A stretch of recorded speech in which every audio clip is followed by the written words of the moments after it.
नमस्कार श्रोतागण, एक बार फिर से आपका बहुत बहुत स्वागत है आत्मशोध के अद्भुत विचार सागर में।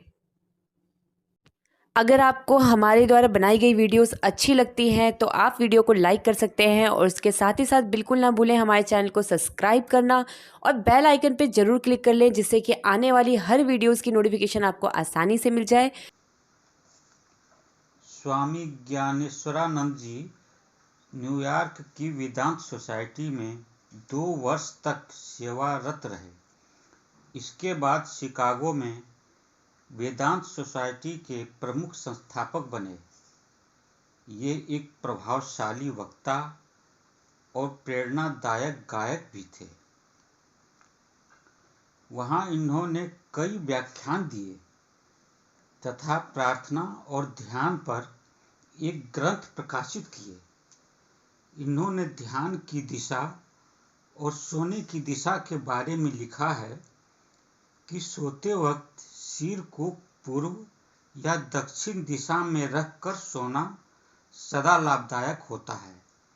इससे अनिद्रा के रोगी द्वारा सिर को सही दिशा में रखने से ही ठीक हो जाता है, क्योंकि ध्रुवीय चुंबकीय तरंगें दक्षिण ध्रुव से उत्तर ध्रुव की ओर प्रवाह होती है। इसलिए दक्षिण की ओर सिर करके सोने पर चुंबकीय प्रवाह हमारे सिर से पैर की दिशा में प्रवाहित होता है। यहाँ पूर्व और पश्चिम की गति से थोड़ा अंतर दिखाई देगा। पृथ्वी के परिक्रमण में हम भी उसके साथ घूमते हैं, लेकिन ध्रुवीय चुंबकीय प्रवाह में हम प्रायः स्थिर बने रहते हैं और चुंबकीय प्रवाह हमारे ऊपर से प्रवाहित होता है।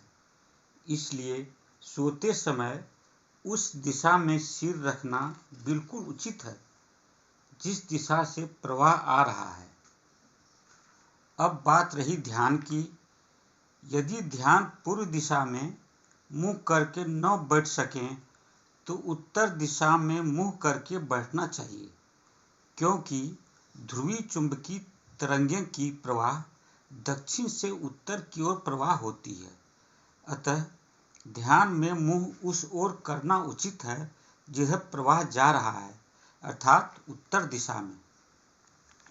योगियों ने सूक्ष्म निरीक्षण के द्वारा पता लगाया है कि एक दिन के 24 घंटे में 4 कालखंड ऐसे होते हैं जब प्रकृति कुछ समय के लिए शांत हो जाती है और प्रकृति में सभी कुछ संतुलित हो जाता है। इन 4 कालखंडों को संधि काल कहा जाता है, जो प्रत्येक 45 मिनट का होता है। यह संधि के 22.5 मिनट पूर्व प्रारंभ हो, उसके 22.5 मिनट बाद तक रहता है।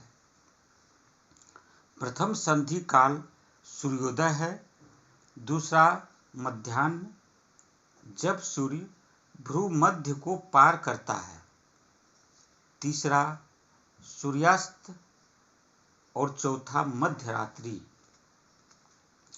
इन समयों का सबका नहीं तो कम से कम 2 का लाभ जरूर लेना चाहिए। सभी भक्तों से निवेदन है कि ईश्वर का चिंतन कर इन 4 कालखंडों में कुछ समय के लिए शांति का आस्वादन करते रहें, क्योंकि इन 4 कालों में एक अत्यंत प्रभावशाली आध्यात्मिक प्रवाह का अनुभव होता है। अब वीडियो समाप्त करता हूँ। मेरी प्रस्तुति सुनने के लिए बहुत बहुत धन्यवाद।